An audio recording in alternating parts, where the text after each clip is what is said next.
Esto es Un Día Cualquiera, el podcast que retrata el momento en que una sociedad estalla y no lo vimos venir. Somos Dacil Lanza, Patricio Porta y Sofía Solari Arena. Una producción de la revista La Lengua. El viernes 18 de octubre de 2019 era un día cualquiera en Santiago. La capital de Chile iba entrando en ritmo. Muy buenos días, Carlas. Claro, nos encontramos acá. Las tapas de los diarios hablaban sobre una reforma tributaria, de algunas medidas que el gobierno estudiaba para enfrentar la inseguridad y también de evasiones masivas en 11 estaciones del subte. Ese viernes era un día cualquiera en Santiago, hasta que miles de estudiantes de secundario provocaron el colapso de las 7 líneas del metro en protesta por el aumento del boleto. Próxima estación, Los Héroes. Por motivos de fuerza mayor, este tren no continuará en servicio. Las evasiones de ese viernes eran todavía más masivas que las de los días previos, y la situación iría escalando con las horas. La policía detuvo a algunos jóvenes que repartían panfletos llamando a asaltar los molinetes. El hashtag evasión todo el día se volvía viral. En algunas estaciones los estudiantes accionaron los frenos de emergencia de los vagones. En otras se sentaron al borde de los andenes, pero en todas los carabineros lanzaron gases lacrimógenos y reprimieron. Según algunos testigos, portaban armas de fuego.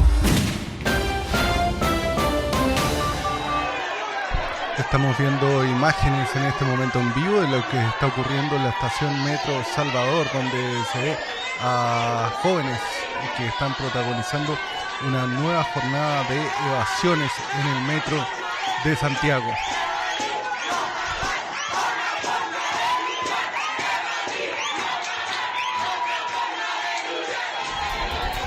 Se puede ver efectivos de carabineros que están apostados en el lugar en caso de cualquier contingencia.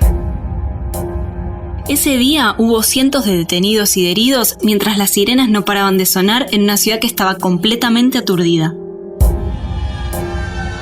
Para el final del día, Santiago estaba prendida a fuego y el estallido había alcanzado a todo Chile. Estamos en guerra contra un enemigo poderoso, implacable, que no respeta a nada ni a nadie, que está dispuesto a usar la violencia y la delincuencia sin ningún límite. Una semana después, el 25 de octubre, los chilenos y las chilenas se reunieron en la Plaza Baquedano y protagonizaron lo que se conoció como la marcha más grande de Chile. Se calcula que hasta 1,5 millones de personas coparon el centro de Santiago. Ese día, Baquedano fue rebautizada como Plaza Dignidad. En los rincones de la plaza, donde confluyeron todas las marchas, coreaban Chile despertó. Eran miles y miles las personas que se sumaban. Lo mismo pasó en Valparaíso, en Viña del Mar, en Arica, Punta Arenas y otras ciudades. Lo que había empezado como el reclamo por el aumento del boleto del subte, se convirtió muy rápido en un rechazo total a la crisis del sistema de salud y a la privatización de las jubilaciones y de los servicios básicos como el agua y la educación. En sí, era un reclamo por el costo de vida y un rechazo a la profunda desigualdad en la sociedad chilena. Lo que ocurre no es solamente porque hayan subido el metro por 30 pesos. Lo que ocurre es por lo que viene ocurriendo hace 30 años atrás. Los manifestantes cantaron El baile de los que sobran, la canción de la banda de rock Los Prisioneros y El derecho a vivir en paz de Víctor Jara. Ambas se convirtieron en himnos de las protestas.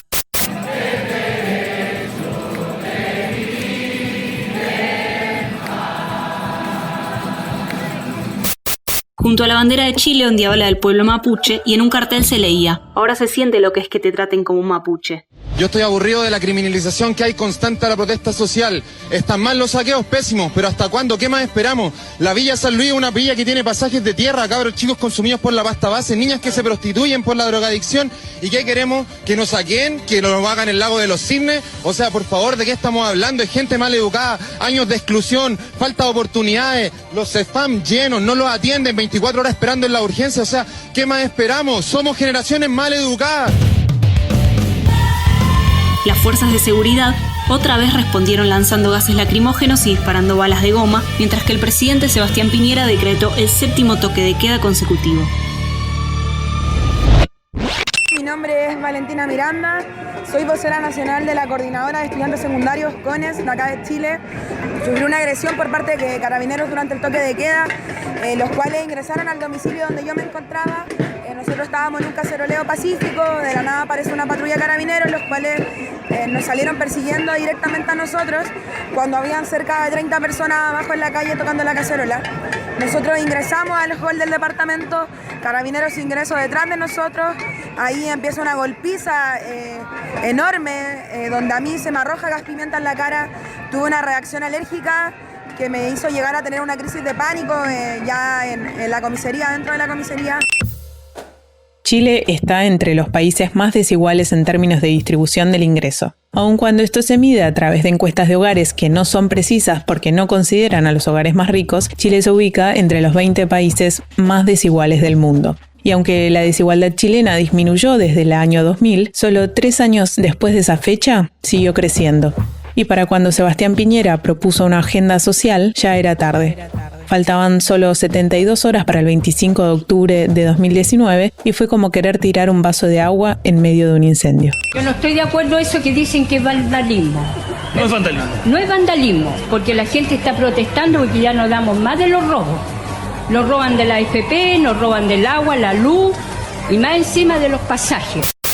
Si bien más de la mitad de los asalariados del país cobra por encima del sueldo mínimo, la mayoría no supera los $600. Un valor que está lejos del estilo de vida de Chile basado en el consumo y el endeudamiento. Las deudas de las tarjetas de crédito y los préstamos hipotecarios explican gran parte de la deuda de los hogares. Además, el aspecto más crítico para los sectores medios que no son alcanzados por programas sociales es que tienen que recurrir al mercado para acceder a servicios básicos como educación, jubilaciones y salud. Para tratar de entender un poco más acerca de este proceso de mercantilización de los servicios esenciales, hablamos con Marcos Kremerman, economista chileno, investigador en la Fundación Sol, especializado en temas de desigualdad y educación. Cerca de un 35% de la matrícula escolar es pública. El 65% restante es particular, subvencionada por el Estado, o particular pagada sin subvención del Estado. En la educación superior, la tendencia es aún más aguda.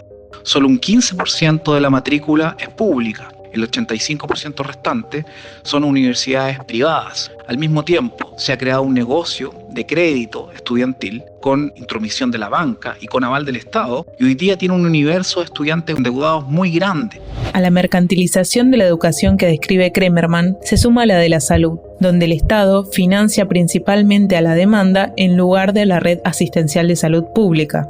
Esto se agrava con la migración de los usuarios del sistema público de salud llamado FONASA hacia el sector privado, dominado por las instituciones de salud previsional conocidas como ISAPRE. Otro servicio esencial que permanece en manos privadas es el sistema previsional. Los trabajadores y trabajadoras están obligados a cotizar en un mercado de cuentas individuales de ahorro privado obligatorio, administrado por instituciones con fines de lucro que se llaman AFP, administradoras de fondo previsional. Ellos toman ese dinero y lo invierten en los mercados nacionales e internacionales. Finalmente, lo que sucede es que en Chile los trabajadores y trabajadoras no solo le pagan menos de lo que producen, sino que también el sistema chileno es un subsidio directo de los propios trabajadores y su fondo de cotización para capitalizar a grupos económicos, bancos nacionales e internacionales. Eso ha generado que en la contracara de los bajos salarios, endeudamientos masivos, deuda por estudiar, deuda para pagar salud, deuda para alimentarse, deuda para vestirse, deuda para pagar las cuentas básicas, el agua, la luz, el gas, y deuda para pagar deuda.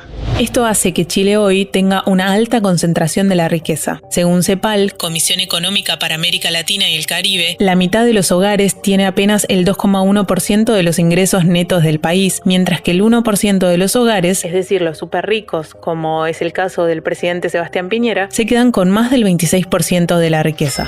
El origen de estas fortunas está ligado a la explotación de recursos naturales como la minería y la pesca, pero también a bancos y a las grandes cadenas de bienes de consumo masivo, acreedoras del endeudamiento privado por créditos al consumo.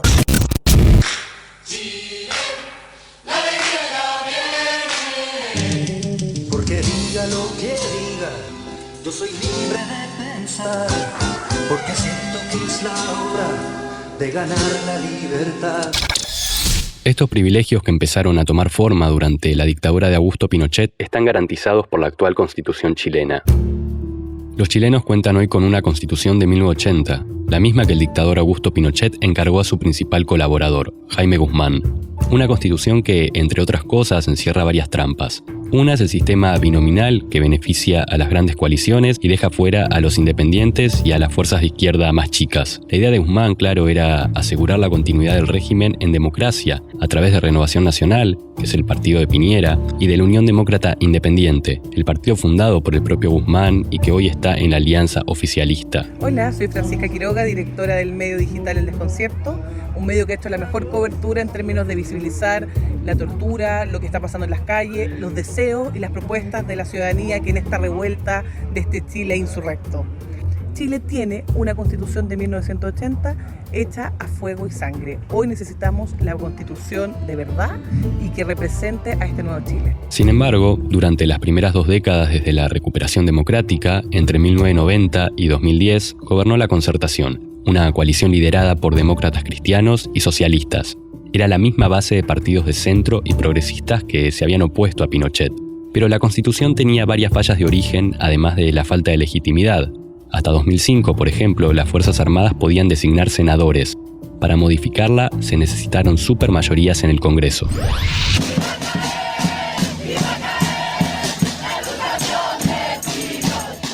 ¡Nación Estudiantes de Chile! ¡CHI! ¡Chile!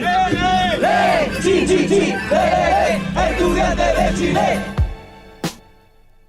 La Constitución se transformó entonces en una especie de garantía para la élite chilena y, sin contar con la falta de voluntad o la imposibilidad de impulsar reformas, apenas se discutía en el Congreso sobre salud, educación y pensiones. El sistema político se volvía cada vez menos plural y más endogámico. Soy parte de aquellos que no queremos que se nos siga privando de una buena salud, de una buena educación, solo porque no tenemos los recursos. Soy de los que queremos que el Estado sea garante de nuestros derechos y proteja a la ciudadanía por sobre los intereses de las grandes empresas y su abuso. En 2014, un grupo de dirigentes estudiantiles llegó a la Cámara de Diputados. Eran todos menores de 30 años. Giorgio Jackson, Camila Vallejo, Gabriel Boric y Carol Cariola. 4 años antes habían ganado visibilidad en las manifestaciones donde universitarios y secundarios exigían una educación gratuita y de calidad. Señores diputadas y diputados, juran o prometen guardar la Constitución política, desempeñar fiel y legalmente el cargo que os ha confiado la nación. Quedan entonces todos incorporados a la sala de la Cámara de Diputados. Pueden tomar asiento. Esas movilizaciones fueron las más importantes desde el retorno de la democracia, y la llegada de estos diputados al Parlamento fue una tímida apertura, pero no sería suficiente. Así lo explica la diputada Carol Cariola. La importancia que le doy a lo que fue el estallido social o mal llamado estallido social, porque en realidad para mí constituye una revuelta del pueblo de Chile que se venía proyectando hace mucho tiempo a partir de distintos procesos de movilización, incluido en eso la movilización estudiantil del 2011, que fue muy fuerte, en la cual tuve la oportunidad de participar directamente como ex dirigente estudiantil. Hoy día también tuve la oportunidad de participar desde otro espacio, que es el Parlamento, donde también hemos estado haciendo resistencia para poder poner sobre la mesa necesidades e iniciativas que cambien la estructura de este modelo. La privatización de la salud, de la educación, el Estado subsidiario como idea fundamental de la Constitución que hoy día está vigente, que es una Constitución que viene de la dictadura militar y que nos parece muy importante que hoy día, a partir del movimiento social, se haya abierto la posibilidad de cambiarla.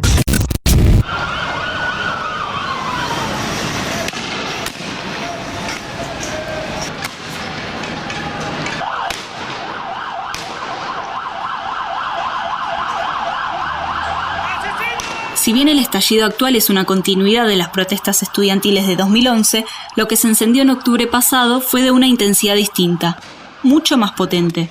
El país cambió para siempre desde esa mañana de octubre en que miles de jóvenes tomaron la red de subtes de Santiago. Porque en este caso había un problema adicional, y era el propio Piñera. Desde la dictadura, la derecha chilena había adquirido una visión individualista y economicista de las cosas, lo que llevó a que redujeran la política a una gestión fría de los problemas. El presidente entregó al general del ejército, Javier Iturriaga, la responsabilidad de garantizar la seguridad pública. Los militares volvieron a salir a las calles. A las protestas por la desigualdad se sumó esta vez un extendido rechazo a la política represiva. En los meses siguientes, los muertos sumarían 31, los heridos, más de 12.000. Carabineros apuntó directamente a los ojos de 283 personas y detuvo a más de 20.000. Los manifestantes empezaron a llevar punteros láser para intentar encandilar a los helicópteros, a los drones de las fuerzas de seguridad y a los carros de los carabineros.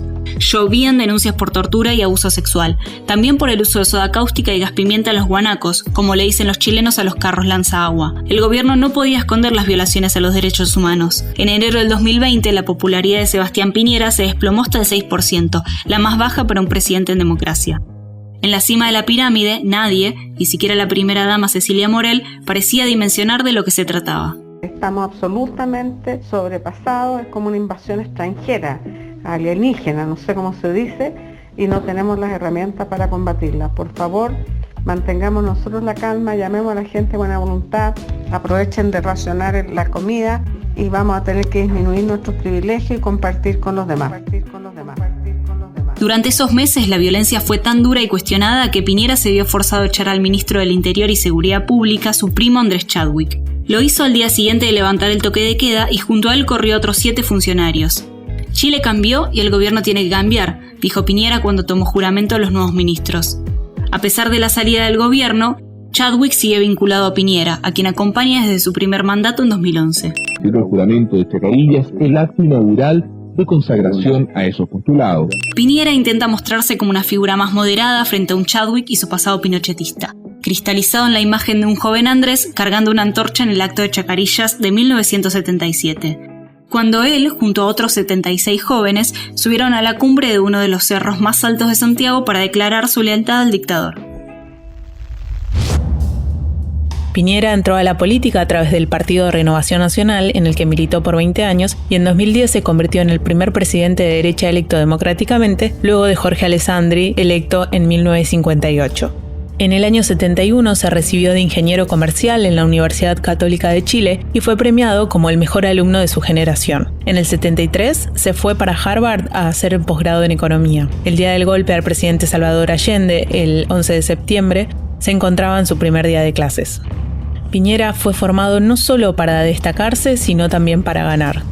En uno de los pasajes del libro Piñera, biografía no autorizada, sus autores relatan que luego de un encuentro en el castillo del Duque de Orleans, Piñera firmó el libro de visitas como Sebastián Piñera, futuro presidente de Chile. Ya como mandatario, en un encuentro con su par alemán, firmó el libro de oro de visitas con una cita del antiguo himno germano, Alemania sobre todo, apartada del actual himno por estar ligado a la época nazi. Si hay alguien que tiene que dar muestras de coherencia política en nuestro país, es Sebastián Piñera. Vemos todo su declaración de patrimonio, 600 millones de dólares, cuando sabemos que su fortuna es por lo menos 4 veces más. ¿Dónde está la coherencia ahí? A lo largo de su carrera empresarial, forjó una fortuna que lo llevó a aparecer en la lista Forbes en 2010. El mismo año que llegó al Palacio de la Moneda, la revista estimó sus bienes en unos 2.200 millones de dólares. Al momento de ganar las elecciones, sus negocios incluían un 26% de la propiedad de la aerolínea LAN Chile y acciones del canal Chilevisión. Atendiendo a su promesa de campaña de desprenderse de sus negocios en caso de ser electo, vendió el canal a Turner por 155 millones de dólares. El plebiscito es histórico para Chile y también para el mundo. Es histórico para Chile por cuanto sería la primera vez en nuestra historia republicana que tendríamos una constitución escrita por la ciudadanía con participación y protagonismo popular y con ratificación de la gente. También esta constitución marca un precedente para todo el mundo, ya que sería el primer órgano constituyente paritario en la historia de la humanidad. Esta situación actual no sería posible sin la movilización de la gente. No sería posible sin la ciudadanía que salió a las calles no contra la derecha, sino contra una casta. Quien nos cuenta sobre la relevancia del plebiscito es el politólogo chileno Juan Pablo Sangüesa, director de Chile Movilizado e integrante de Comunes. También nos comentó sobre las divisiones al interior del establishment político en torno al plebiscito. Hemos trabajado de manera profunda para que el plebiscito se pueda hacer de manera segura. Y ahí sí, evidentemente, hay una alianza muy amplia con todos los sectores que estamos por el apruebo, incluso, y hay que decirlo así, parlamentarios de gobierno, del oficialismo, que han declarado públicamente que van a hacer campaña por el apruebo. No obstante, la campaña del terror que se ha instalado desde el relato oficial, ¿cierto?, para que este plebiscito no se lleve a cabo, para que no se realice porque hay pandemia. Para el discurso del rechazo a la nueva constitución, no es problema, de hecho, actualmente, que la gente asista a los centros comerciales, que vaya a sus trabajos, que llene el metro o el subte, como le dicen ustedes, pero sí habría problema con que concurran a votar. Ellos hablan de rechazar para reformar, los mismos que han sido incapaces de aprobar una sola reforma en beneficio de la gente en los últimos 30 años. Pero nosotros no tenemos miedo y vamos a hacer todo lo posible para que el estallido del 18 de octubre no haya sido en vano y se abra la posibilidad de que como Chile nos demos un nuevo pacto social que no deje a nadie abajo. A mediados de noviembre, el gobierno y parte de la oposición acordaron convocar un plebiscito para una nueva constitución. La consulta le preguntará a los ciudadanos si aprueban o rechazan una reforma constitucional y qué tipo de órgano debería serlo. Si una convención mixta, integrada por legisladores en ejercicio o por miembros elegidos, o una asamblea constituyente completamente formada por integrantes electos para ese fin. El proceso de reforma tendrá paridad de género y escaños reservados para los pueblos originarios en la constituyente. La elección tenía que celebrarse en abril de este año, pero la irrupción del coronavirus, que todavía sigue golpeando de manera particularmente dura a Chile, tendrá lugar el próximo 25 de octubre. Tanto la oposición como el oficialismo, principalmente, apuestan a la reforma para poner fin a la crisis social y política. El Acuerdo por la Paz Social y la nueva Constitución, como se dio a conocer la fórmula mágica, en cierto modo logró lo que el resto de las medidas oficiales no había conseguido: un consenso en el Palacio más allá de las demandas de la calle.